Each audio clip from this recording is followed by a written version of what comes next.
Hi, I'm Stuart Mader, New Jersey Transit's Customer Advocate and Chief Customer Experience Officer here at the Teterboro Station on the Pascack Valley Line.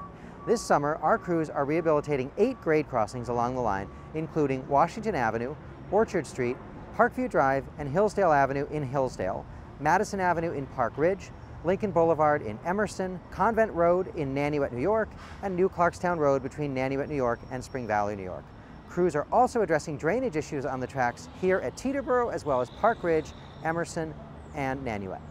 We're also conducting other preventive maintenance along the line during this work period, including tie replacement and rehabilitation at various points along the line, track improvement on curves, and preventive tree maintenance. Now, it's important to keep in mind that even though we're doing that preventative tree work, Mother Nature can still deliver a lightning storm or a freak ice storm, and that can take down even the healthiest of trees. Now, the Pascack Valley Line, as you see here, is a single track line. And so that's why we're running substitute bus service on off hours and weekends. That's in order to give crews enough uninterrupted time to get this work done safely and get the trains rolling again.